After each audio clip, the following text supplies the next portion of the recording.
Hi, Booktube, it's Amy.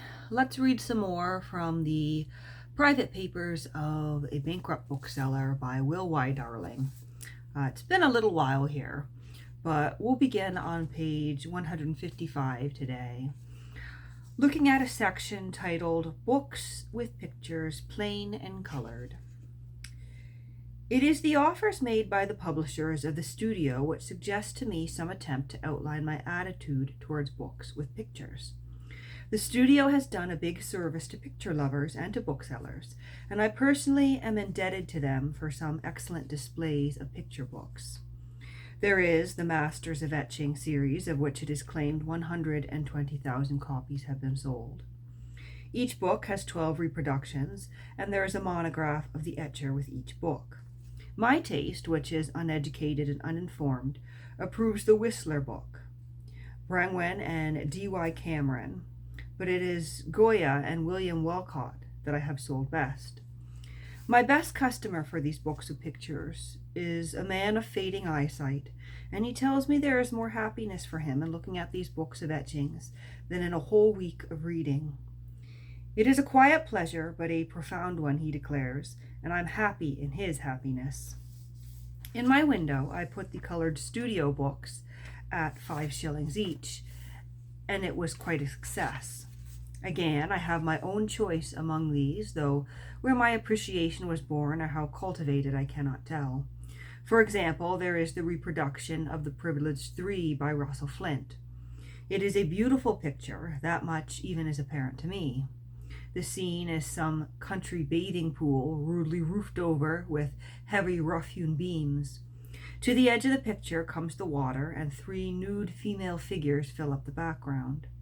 The composition is gold and brown and red, but all subdued, and from out the glow gleams the richest blue coloring of a cloak or dress which the center figure is putting on.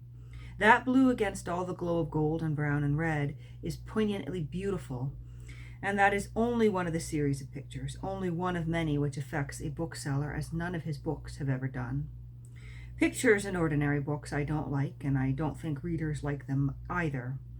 I have a first edition of Mr. Polly Wells' book, published by Nelson's before the war, and I think it is spoiled by the pictures. I prefer my own ideas of Mr. Polly and of the plump woman, who I don't think is ever named, to those of the artist who is responsible for the colored frontispiece in that book. Portraits of authors I don't mind so much, but even these I prefer not to see. To an antique author or a writer of a century ago, I do not raise an objection.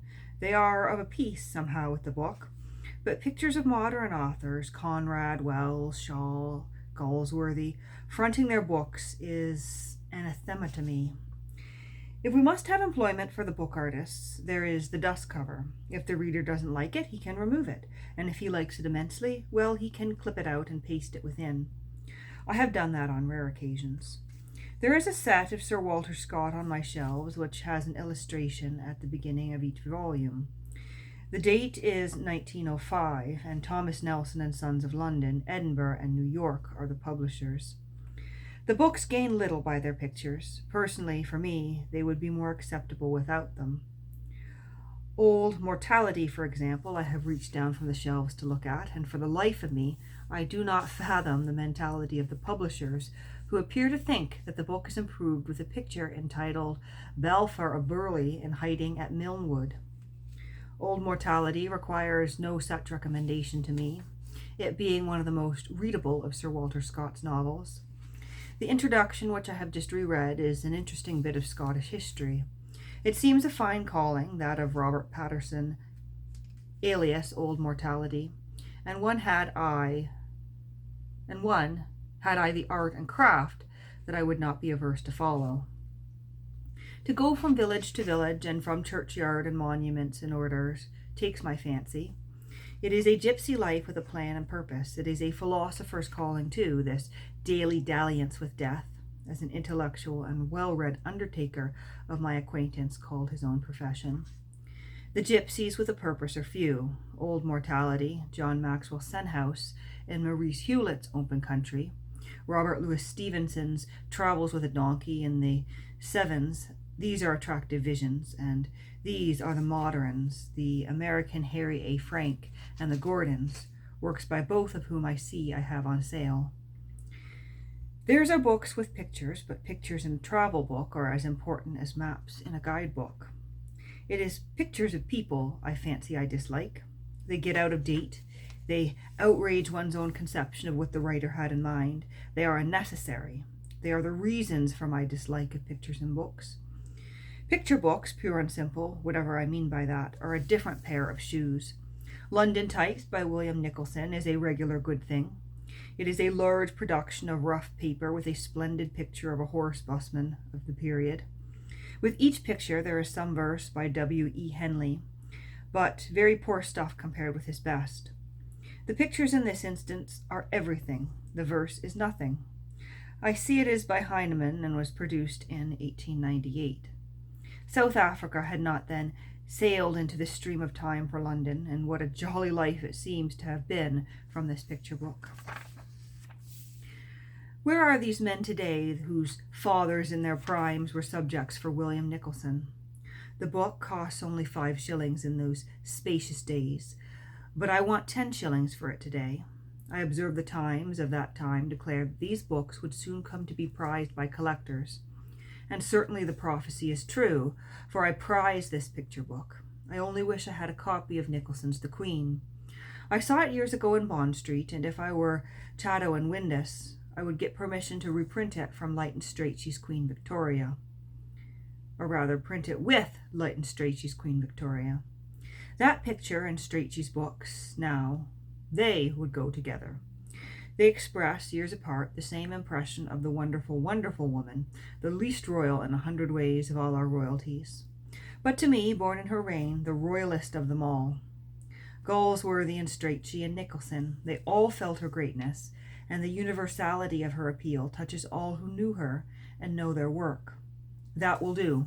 Bookseller, you are just scribbling on for scribbling's sake, filling up pages in the fond fancy you have something to write about. You had better go to bed. And the next section here is titled Necromancy.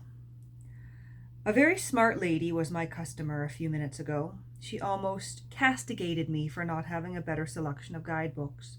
I offered her 3 or 4 of Ward Locke's handbooks, some of Muirhead's blue books, but it was Black's Paris, an ancient thing in red, that made her cross with me. I don't know why, yet she was highly finished and polished. I wouldn't have called her beautiful if I had not had this experience with her. She quite awed me, and I remembered that Sheridan wrote of the awe which beauty awakes.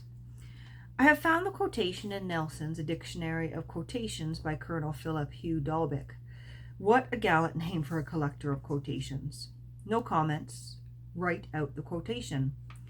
Nothing keeps in such awe as perfect beauty. Now there is something consoling and encouraging in ugliness. And so I have performed the ceremony. I have joined, mated if you like, in this sheet of scrap paper, my beautiful customer, the gallant colonel, the awe of perfect beauty, and the consolations of ugliness. I am a necromancer. And the next section is a little bit long. It's titled Improving Books, so I will save that for the next video here. But that is all for today.